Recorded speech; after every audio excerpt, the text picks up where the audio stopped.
ये यथा मां प्रपद्यन्ते तांस्तथैव भजाम्यहम् मम वर्त्मानुवर्तन्ते मनुष्याः पार्थ सर्वशः. These were the lines from Bhagavad Gita which Swami Vivekananda quoted during his first address, which was read out a little earlier. The meaning of this verse is Ye yatha. Yatha means in which way. Ye is in the plural. Many people. Mam prapadyante. Prapadyante is to take shelter in. Mam means me. Tam tatha eva. Accordingly, I bestow my grace on them. Tatha eva bhajamyaham. Mama vartma anuvartante. Vartma, Hindu studies, Sanskrit, boys and girls, can you say? Vartma, what does it mean? Right. Vartma is path.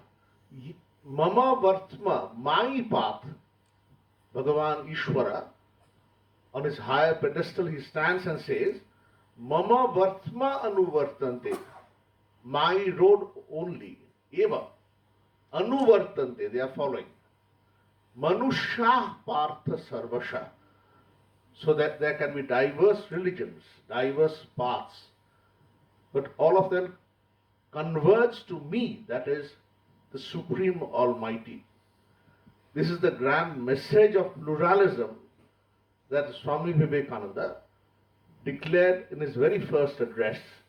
I am grateful to Professor Sachin Chaturvedi ji who have mentioned this at the very beginning of his lecture. Swami Vivekananda,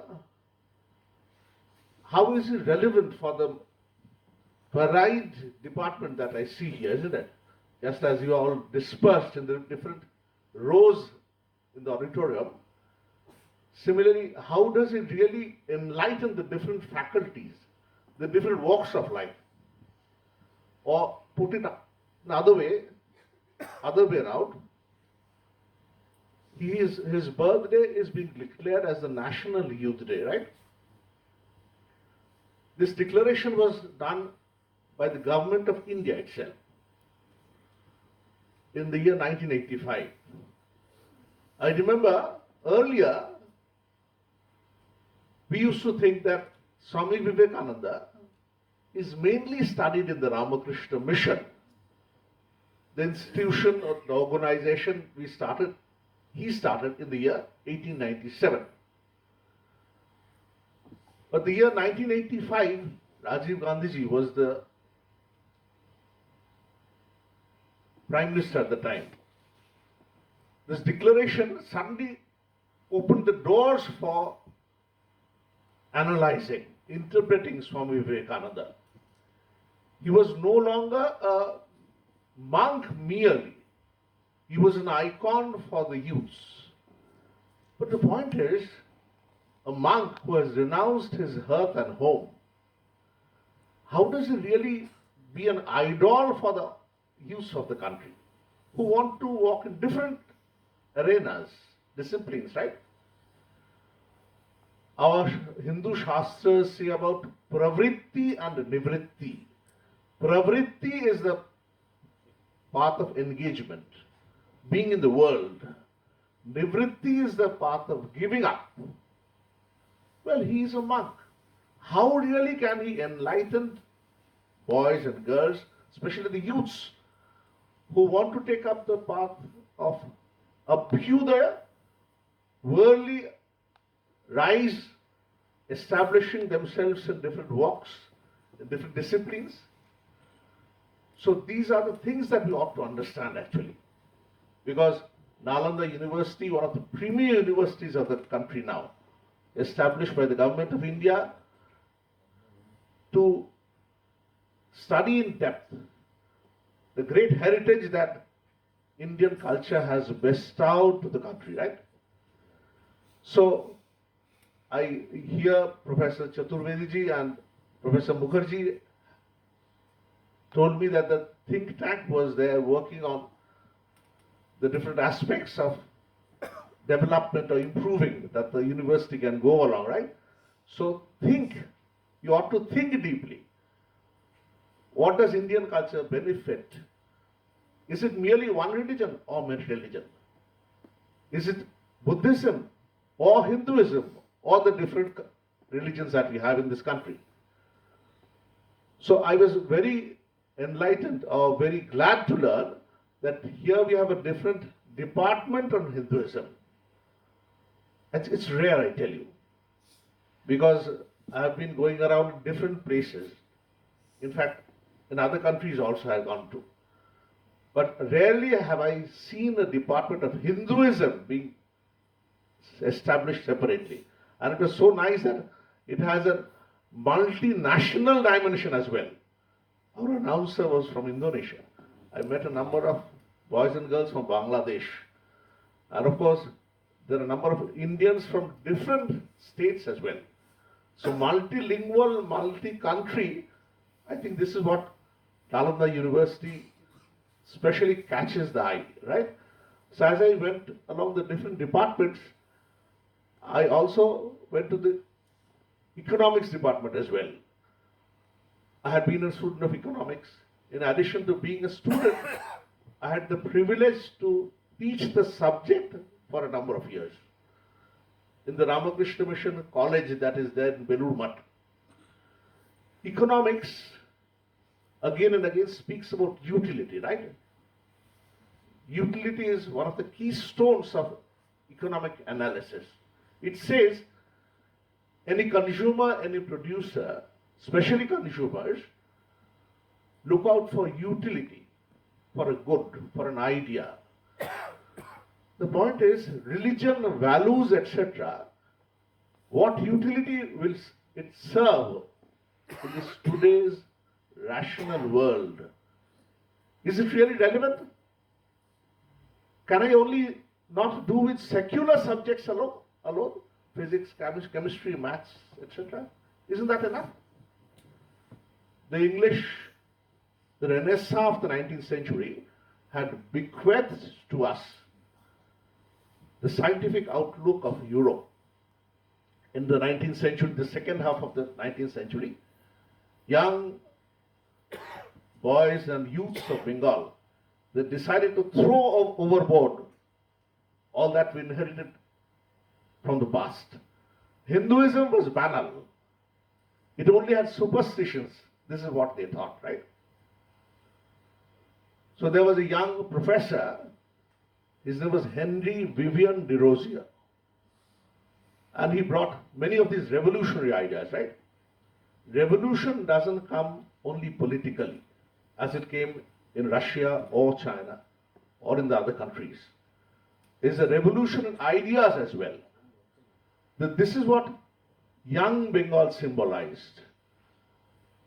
There was also the ingrained idea that we ought to give up all the encrustations, the remainders of the past, the kusanskaras, and look afresh. 19th century. William Bentinck in 1835 devised the new education policy. The English had come in only a small number. The East India Company had come in first as merchants, then as rulers. In Bengali, there's a poem. Bonikir Beshe. Initially, they came as merchants. Then, suddenly, without people understanding it, they had encroached upon the political territory as well. Why did this happen, really? This is because the large number of Indians that were there, much larger in number than the Britishers were, they were ununited, not united amongst themselves. In fact, many of the Indians, they joined the British to topple the governments, the then ruling governments. So it was clear that whether during the reign of Alexander, when Alexander conquered the country, or when the Britishers invaded the country and occupied it, unification amongst ourselves was the key word. Unless you stand together, your country cannot flourish. In fact, the Sepoy Mutiny in 1857, it withered out. It didn't go to its right fruition. The Britishers were not driven out of the country because people were divided. It was quickly subdued. And after the East India Company, after 1857, came the rule of the British Parliament. Queen Victoria was now the new ruler of the country. The country was now under the British throne. It was no longer governed or dictated by the East India Company for its own merchandise, right? This is how the new dispensations came in, new ideas came in. This is how rationality came in. As a heritage from the Britishers after the independence as well, the education that we have at the secondary or even at the higher secondary levels have largely been devoid of specific reference to values. What I want to say is, you study physics in details, you study chemistry in details, you study even the languages in details, but these are known as secular, to quote the present word. Secular versus spiritual. There seems to be an antagonism between the two. If you have to study physics or chemistry, you cannot speak about values or religion per se. So religion somehow has come to be a despised word. Is that necessary? Religion is a discipline which brings out the best in human being. But this Shraddha, faith in religion has gone. The time has come to once again bring along this religion. Plurality is a good idea. As the reading said, in the first lecture of Swamiji, he said, we not only tolerate religions, but what do? We accept all religions as true. Toleration has a kind of, what you say is, I merely tolerate you, right? Somehow I tolerate you. I'm not very happy with it, but barely I tolerate you. But when you accept, you are much broader. You accept all religions as true. But the question is, by being udara, by being broad enough to include all religion within your fold, are you having enough faith? Do you have enough faith? Are you properly grounded in your own religion, in your own faiths? Do you consider it to be a privilege, a pride to have a religion for yourself? So this is the question. When you speak of Hinduism, which has rolled down the centuries, what values have it brought in? So this age was newly pointed out by Swami Vivekananda. This is what we want to say. But in which manner? If you want to look at the Ramakrishna mission, Swamiji set this up in the year 1897. Just look a little backward. In 1885, the Indian National Congress was set up. Within 12 years, the Ramakrishna mission is being set up. In many ways, he was what you could call an iconoclast. Iconoclast means one who is a breaker of old ideas. In which way? Here comes an organization which clearly has an English name, right? Ramakrishna Mission. Mission, of course, is an English word, right? The earlier Hindu organizations, they didn't have it. This is number one. Number two,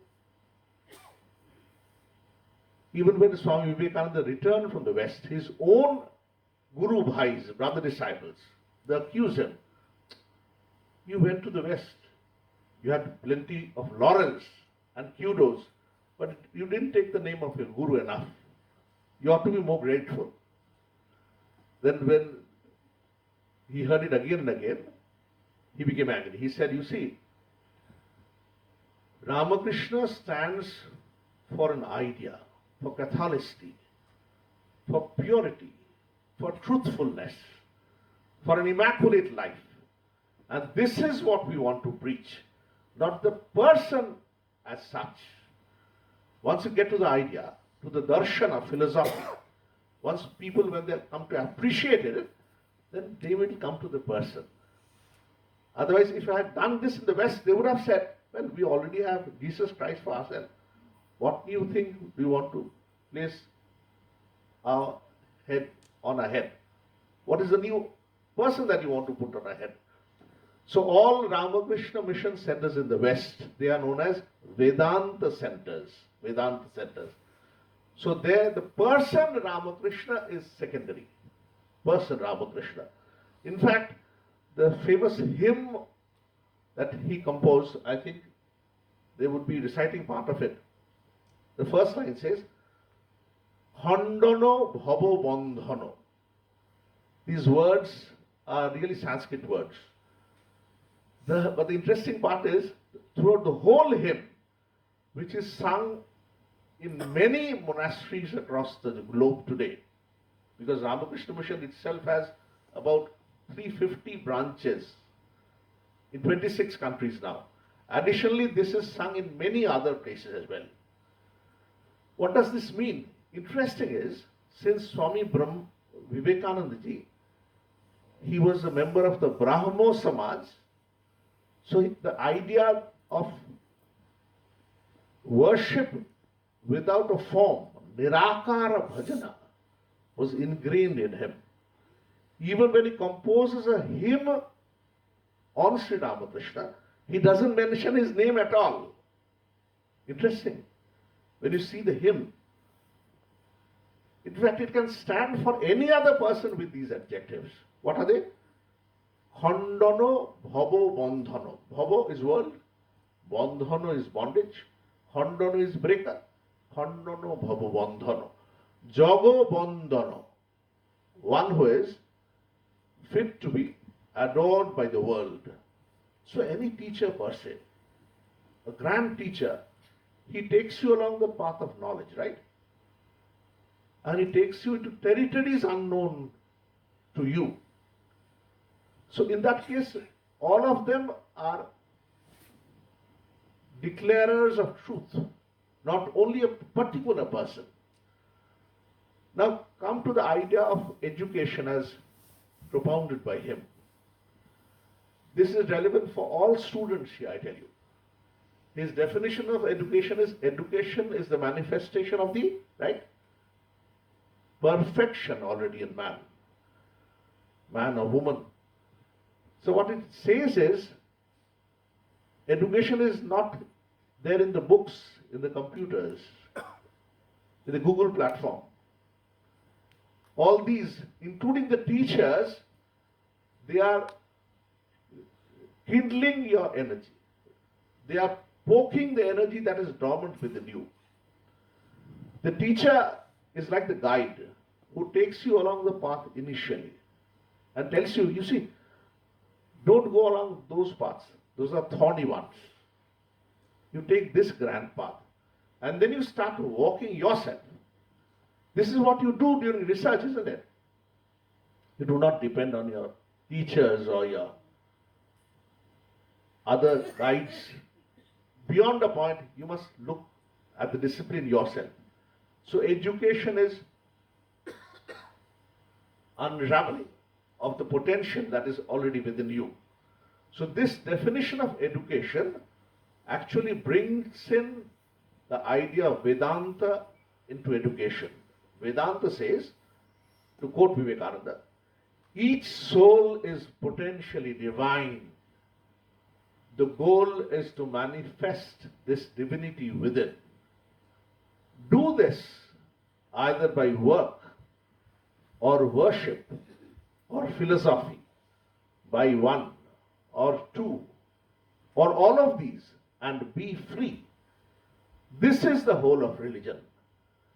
Doctrines and dogmas, rituals and books, all these are but secondary details. What does he say here? This is from his book Raja Yoga. It says, each soul is potentially divine. In every one of you, us, you have the sambhavana, the potential, the great potential, potentially divine. But still it's a potential. You have not manifested yet. Okay? Potentially divine. The goal is to manifest this divinity within. The goal, your aim is to manifest this sambhavana outside. How do you do that? Do this either by work, by unselfish work. It is known as karma yoga, right? Unselfish work. Work or worship, bhakti, philosophy, by proper vichara.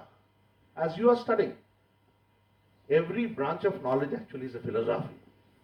There could be a philosophy of science, so you have the degrees accordingly, right? Doctor of Philosophy, PhD. So PhD is not only for philosophy students, it is for mathematics, economics, physics, everyone. So all of you are actually going through some branch of philosophy. So he says, work or worship or philosophy or psychic control, controlling of the mind. By one, by two, or all of these. And finally, and be free. This is the whole of religion. Doctrines or dogmas. There are plenty of rituals, right? People sometimes get bored with rituals. So many rituals. In Buddhism, in Hinduism, you will get puzzled. They say, what are there beyond the rituals? What is the basic aim of these rituals? So Swamiji says, be free. This is the whole of religion. But the idea of Swami Vivekananda, which caught the attention, the imagination of the West was his idea of purity. In fact, one famous American poet, Harriet Monroe, she was there present at this World's Parliament of Religions, right? In later life, she writes an autobiography.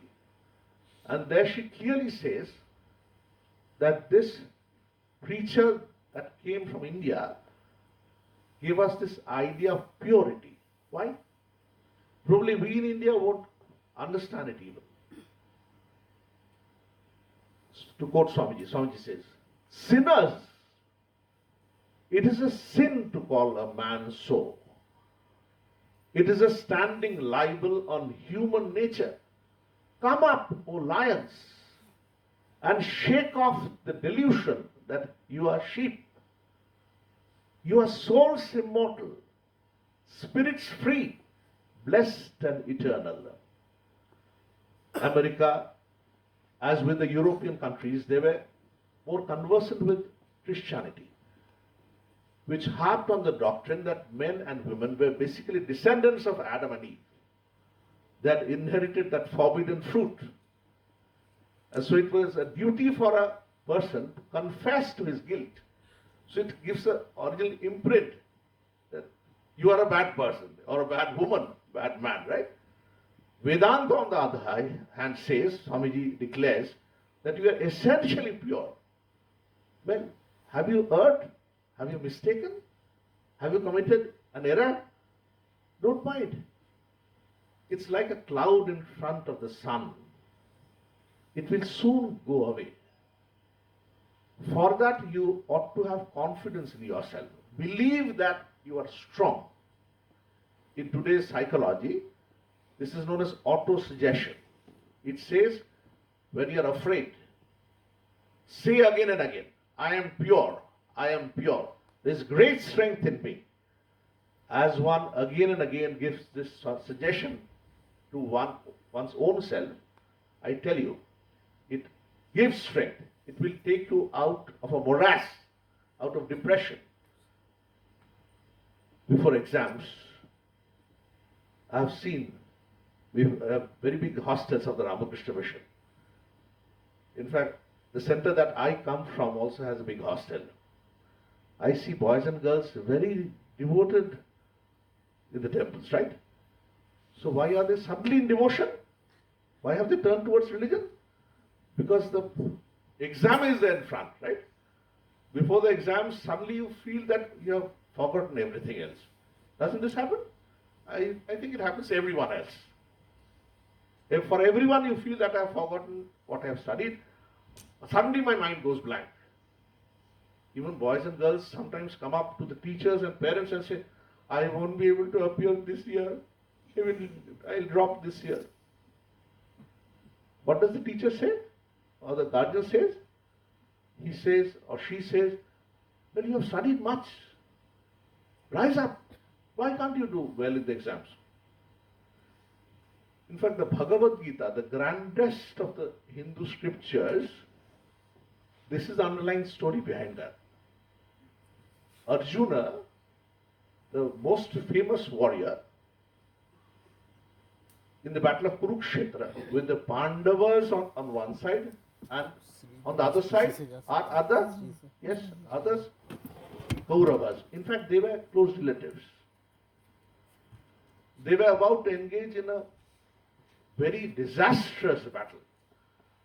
Even before the war, Arjuna understood that coming to the end of this war would mean almost emptying the Kaurava clan in India, the warrior clan. So before the war, he is suddenly overcome with a feeling of guilt. He says, see, winning this war and getting the kingdom is like eating food which is stained with blood, right?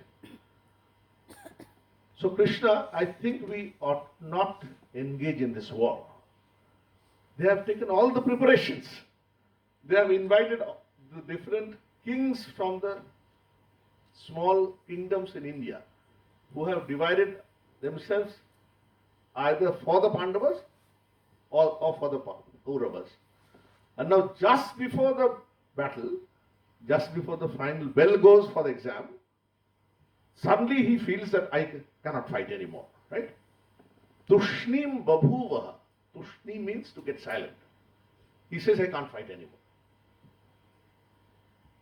So now, Krishna's work is to act as a counselor, to take today's words, right? He is no longer a friend anymore. So what does he say? So when you look at the incident from a distance, you can feel, you see, that was a good thing that Arjuna said. Give up the war. You can avoid the bloodshed. But Krishna, who is revered as one of the incarnations of God, he did the contrary. He said, he scolded Arjuna severely. He said, those are very inspiring words. Vivekananda used to quote these words again and again. So I'll quote the Sanskrit or the original. Can you kindly repeat with me? I'll say a part of the sloka, right? Klaibyam asma gamah partha. Yes, please. Klaibyam asma gamah partha. Naitat tvai upapadyate. Louder. Naitat tvai upapadyate. Shudram hridayadaur balyam. Shudram hridayadaur balyam. Tyaktvottishta parantapa. Tyaktvottishta parantapa. So what does this verse mean? It says, first he scolded him severely. He said, you are now speaking like a napumsaka. You don't have any virality within you. Klaibyam masma gamah partha. This doesn't befit you. Na eta tvai upapadyate. You are supposed to be a great warrior. You have won many battles earlier. Now suddenly getting nervous before this battlefield. Naita tvai upapadyate. Shudram hridaya daurbalyam. Getting nervous before exam. Na etatvai upapadyate. Give up this faint-heartedness. Shudram hridaya daurpalyam. Tyaktva, giving this up. Uttishtata, rise. Parantapa, who gives tapa, heat, scorcher of foes. Arjuna, don't try to disguise your nervousness. After all, looking at the huge battlefield, you have been overcome with pity, karuna. This karuna is unbecoming of you. This really is entanglement. You as a Kshatriya ought to stand for justice. Well, have you not tried a number of times earlier to have a sandhi, have an understanding? Even the Pandavas said, kindly give us only 5 villages.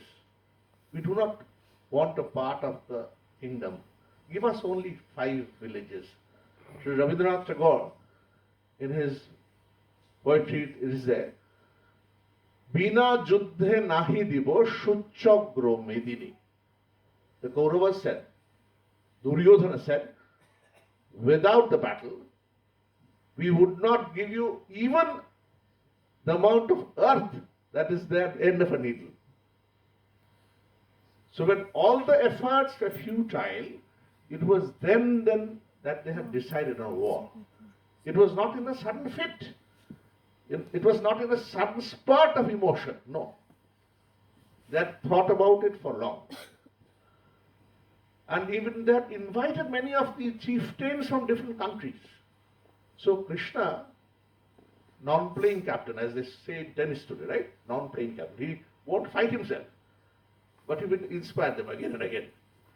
He says, you must not do that. Look at it. All these chieftains have come in under your invitation. You only had called them, right? And now suddenly you tell that you do not want to fight. What ideal would you place in front of them? Na buddhi vedam janayed ajnanam karma sanginam. The meaning, na buddhi vedam janayed. You must not create confusion in the mind. Ajnanam karma sanginam. Who are as yet deluded, you must not create confusions in the mind by your actions. A few days earlier you invited them for a war. And now you say you do not want to have war and go for a peace, like a peace pilgrim. Confusion. Suppose you are students, right? And there is a huge festival going on here before the exams. But your priority should be one of studies, isn't it? You have come here for studies. That is your focus. As one goes deeper and deeper into studies, you enjoy the studies more.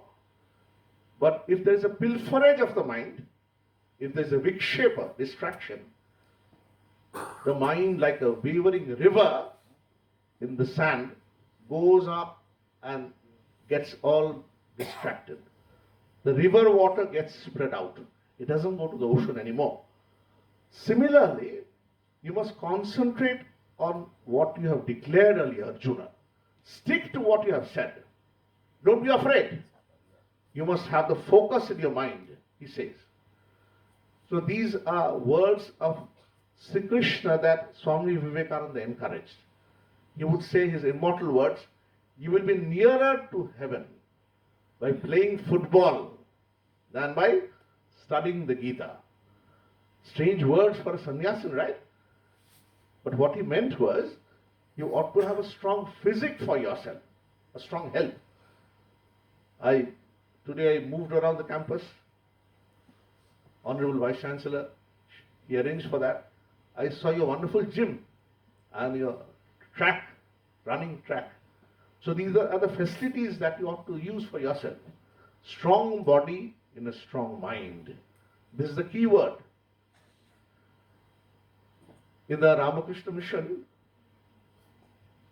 the education that we try to disseminate, and we are in the education field, we are a substantially big organization today. In the different states, we have schools, colleges, and now a university as well. This harps on a proper daily routine for boys and girls, right? Especially in the hostel setup. There, we have a specific routine that boys go by. Sometimes it can almost appear what is known as Spartan, very disciplined, right? Almost army style. So once you get in, you have to get up at a proper time.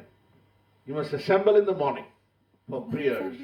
Prayers are not really religious things, right? These are congregations when, in 15th August, 26th January, we sing patriotic songs as well.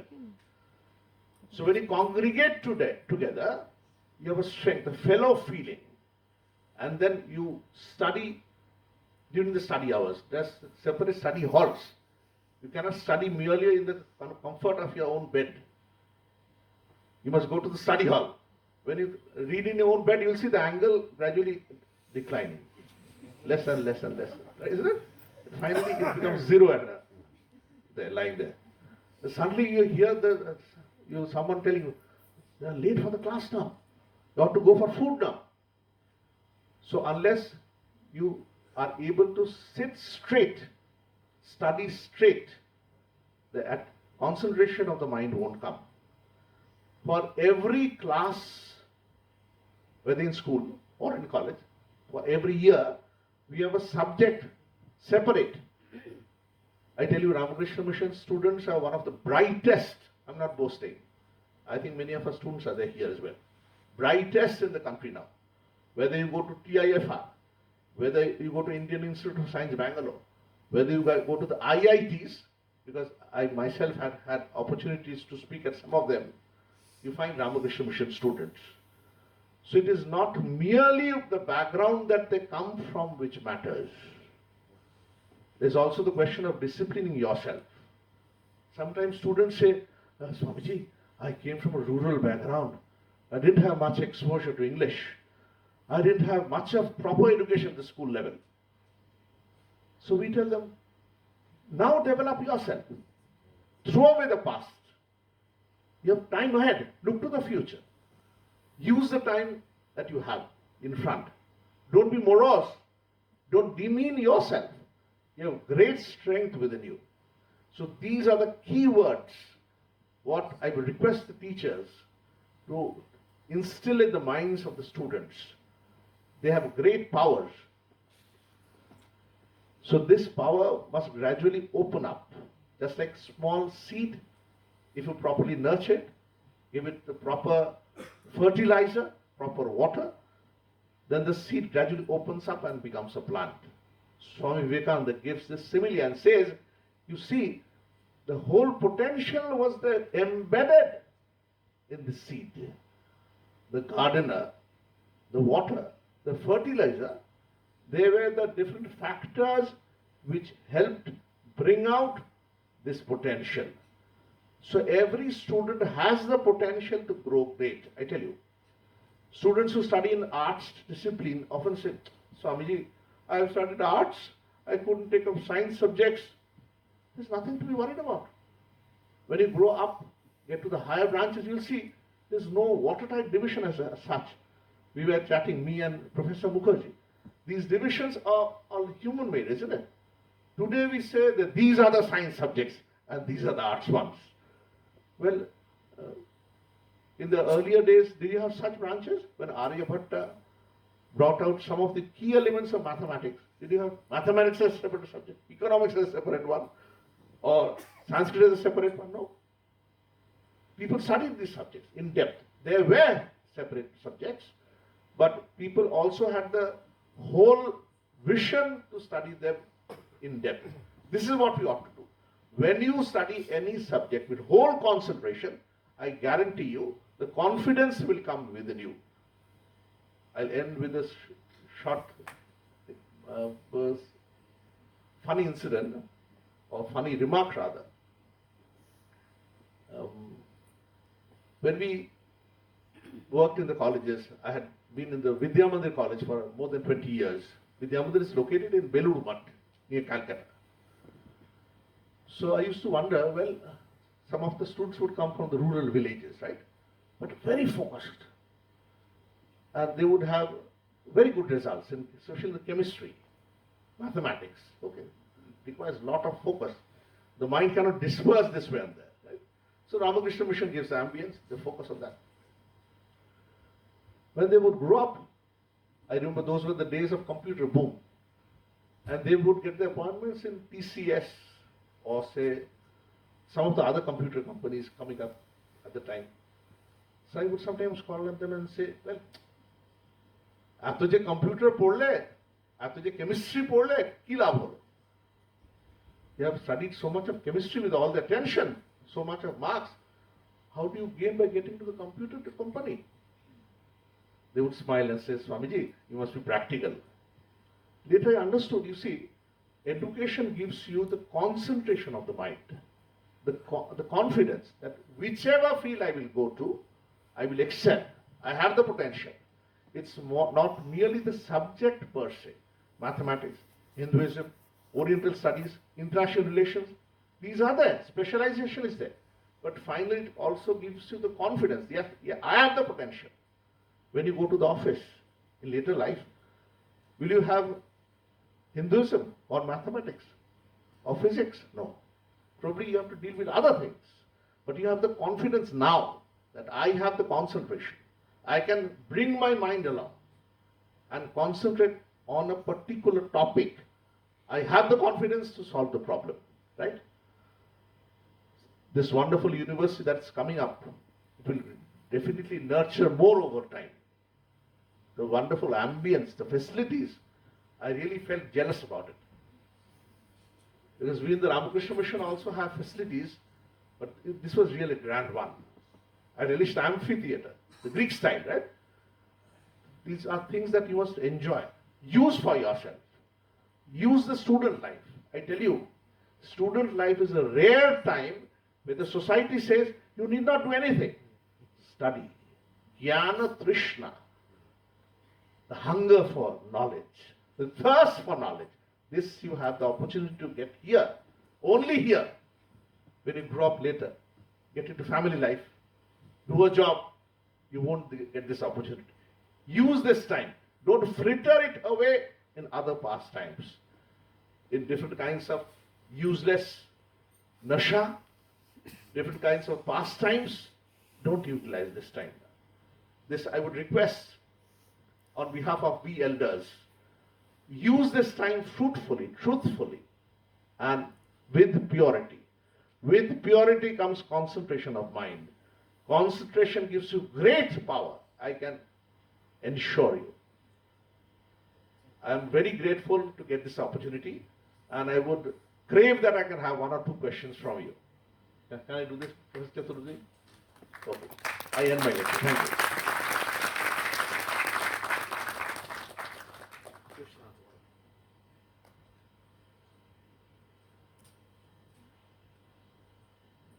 Thank you so much, Swamiji.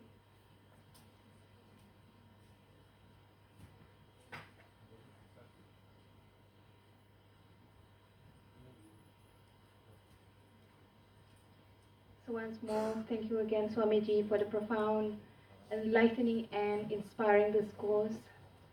So the insight have been provided us with a more straightforward, more practical path to developing the strong, peerless character that Swami Vivekananda envisions for the youth of India and the world.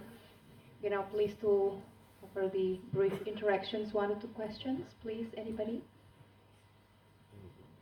The first question normally comes in a little late. There is a deluge of questions. Yes, please. There is no delay. People are really very good. That's good.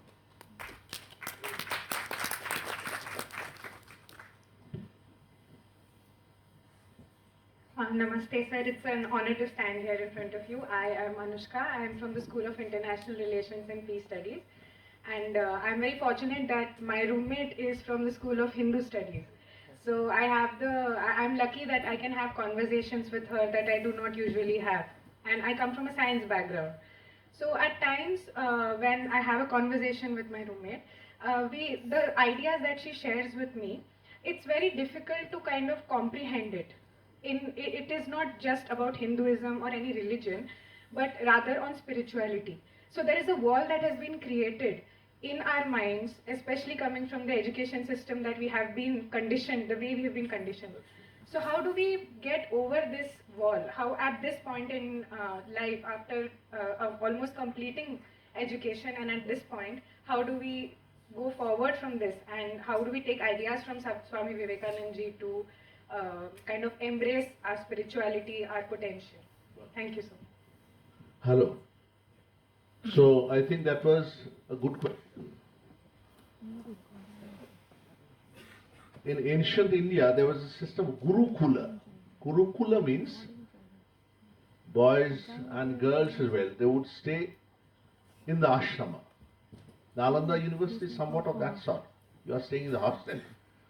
So as you live in proximity to the teachers, you get lessons in character building in addition to secular subjects. In those days, the secular subjects were different. Shiksha, Vyakaranam, Niruktam, they say in the Sanskrit text. In addition to this, there are teachings that say that, well, when you go out of the institution, in Taittiriya Upanishad this comes. When you go out of this institution, you must carry the message of the teachers. You must not allow the thread to suddenly get snapped.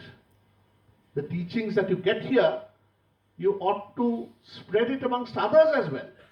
Satyanna pramaditavyam, dharmanna pramaditavyam, matridevo bhava, pitridevo bhava. I think this last words many of you have heard. So this comes in the Upanishads only. It says you must treat your mother and father as veritable gods. And Satyanna pramaditavyam, you ought not be oblivious of truth. Then it also says Swadhyaya pravachanabhyam na prashvasitavyam. Don't give up studies. Don't give up teaching others. In real life, what happens is, when boys and girls enter a job, they safely, conveniently forget teaching at all. Teaching now comes only when you look at the mobile phones or when you listen to the television news. That much of only studies are there. Otherwise, you do office work. This won't do. It says Swadhyaya Pravachana. Study good books. Study grand books. Our ancestors have given you great ideas. So this idea that the values ought to be taught along with the secular subjects, this now is gradually gaining ground. We are doing in the Ramakrishna Mission. Sister Nivedita says, henceforth there shall be no distinction between the sacred and the secular. To work is to pray. So we stamp some things as secular. The others are sacred. Has the stamp of religion. You ought not to do them, right? Those are classed as being too religious, bringing in too much of religion. So she says, henceforth, there shall be no distinction between the sacred and the secular. Karma Yoga, actually, I'll just add one line. Some of the young boys, when they come to Ashrama, hello. So we ask them, can you engage in some unselfish work? So they, with glum faces, they say, Swamiji, we can do Karma Yoga only on Saturdays and Sundays. Other days we cannot do, right? That's it. So we tell them, you see, Karma Yoga is not only for Sundays. Any work that you do, when you do this unselfishly, it turns into Karma Yoga. Even when you're a student, when you're a teacher, even when you're a sweeper or a mic man, any work being done unselfishly, not merely for your own gain, is Karma Yoga. It elevates you. That is the idea, right? Thanks. Thank you so much. A second question, please. So, Namaskar Swamiji. Myself Gautam Kumar Mishra from School of Management Studies. I just have a query that now we are in a digital age. We are in an age of AI. We have information on our tips. Lots of information here. But the thing is, sometimes I feel that lots of information to you also create lots of confusion. Like when it comes to take decision, as a student, you sometimes or cannot decide which field you want to pursue. You are just loads by that. If you will pursue this field, you will have this future. If you will pursue this field, you will have this future. Same goes with job. So what one should do to take a decision, what is correct and what is not correct. Very for good himself. question. Very Thank good you, question. Actually, there is one psychiatrist in Calcutta. He was somewhat of a friend of mine. So I remember before a psychiatric conference, he told me to summarize some of the parts of the Gita, especially the first part, when Arjuna is unable to take a decision for himself, whether he should fight or whether he should be compassionate and give up the fight, right? So take a proper decision, there must be clarity in the mind, isn't it? Your mind only will take the decision. Don't put the blame on others. Others merely are assistants in the process. Take the whole brunt on your own shoulder. And remember, finally you have the accountability. Then the mind will get still. Sit quietly. Look at the different information that comes. And then you will see this warning. The decision will come from within. But I tell you, for this, you require a little disciplining of the body and the mind. If you move with the routine, the English poem says, early to bed and early to rise is the way to be healthy, wealthy and wise. All of us, we want to be wise, isn't it? But in today's digital age, when the mobile is there, it calls you again and again during the night time to scroll through the messages. So your body and mind doesn't get proper rest actually. To take a decision, the body and the mind must be calm, tranquil. Because the information won't take decisions. The Google engine won't take a decision. The decision you must take, you must implement. So allow the mind and the body to get calm. So little bit of tranquility of the mind is very essential. I think someone also was getting up. Ask a question. Okay, last question. Yeah. This is Dr. Anurag. I have a question for academic who all are teaching here. The question is a dichotomy. Dichotomy is maybe fact value, maybe metaphysics and physics, maybe tangibility and intangibility. Question is, when we are talking about West versus India, that dichotomy is always there. And in that context, when we are teaching in the class, our prejudice is always because we had a Western notion of education we are trained with. The reason is when we are talking about indigenous knowledge, we are somehow comparing only. We are not able to come out with very strong narrative which we have. Right. Absolutely. I don't know, this dilemma and dichotomy always exist when we are going for teaching. How to come out, Swamiji, with that? That is my question. Please, Asira. Probably if I was unable to speak even a few words in English, you wouldn't have listened to me, right? So even in today's world as it stands, English teaching or English speaking matters. But one thing, that was on a lighter vein. But actually, the country has gained independence barely 75 years earlier, right? Or slightly more, in 1947. So the country needs to stand some more time to have a proper footing, okay? To boast in its own culture. I remember in the US, I had gone there once. We have a number of centers. I had spoken a number of centers there. Probably I gave 18 lectures at the time. So one thing was surprised me was people have a pride in their own country. They believe in their own country, in their own festivals. It's not like us. We accommodate so many festivals today that in West Bengal, number of working days sometimes get lesser than the number of holidays actually. This was really true in the festival season, Durga Puja time. So sometimes you ought to work more for the society to rise. And moreover, every country has its own individual festivals, its own heritage. You ought to have more proper faith in that. As I said, as Dr. Chaturvedi also said, I come from economics, right?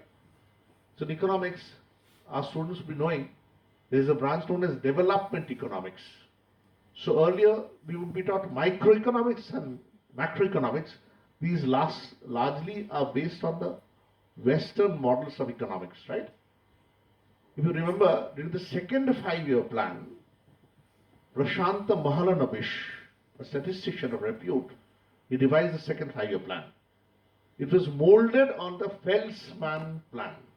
Felsman was an economist of Russia, or Harrod-Dommer model. I think you have heard the name, economics? Harrod-Dommer model. So these were Western models, but these were adjusted to India. So this outlook should be there. We must take the knowledge of the West, but we ought to Indianize it. We must not feel ashamed of having our own culture. Have a little pride for ourselves. I tell you, in recent years, definitely, India is more into the world map. NRIs in abroad, they have strongly told us that, well, when we came in, I met a doctor in London who had been settled there for 19 years, Anindya Sinha. He told me, Swamiji, I'm honestly telling you, he's a doctor, he lives near the Tottenham Hotspurs. You have heard the name of this football club? He stays very near that place, okay? So he told me, Swamiji, when I came here 19 years earlier, we wanted jobs. But now the scenario has changed. Indian doctors, Indian computer scientists, they are there in large numbers. So their presence is necessary for the country. It's not that we are wanting the jobs. Scenario is changing. People now has more faith, more shraddha, more respect for the country. So you in India also ought to know this. We merely do not imbibe from the West. We can also contribute. We have our own heritage to pass on. Hinduism was not really confined to India. It was there in Indonesia. It was there in many of the Far East countries as well. In fact, it was in Bali, Sumatra, and in Cambodia as well. Of course, we do not know that. We do not know our own heritage properly. So this is also necessary. Just as in the Middle Ages, the Renaissance came in when people looked back at Greeks and Rome. Because of the Greek literature and the Roman administrative system, which they stumbled upon in the Middle Ages, the Renaissance in the Europe came in. In India also, the more we properly imbibe these old lessons and fashion it in today's age, we would have pride in our country. Then we can really stand up and say, we have our own disciplines. I am so happy that Nalanda University is trying on this path. Many thanks to all the administrators. Thank you to those who asked us questions.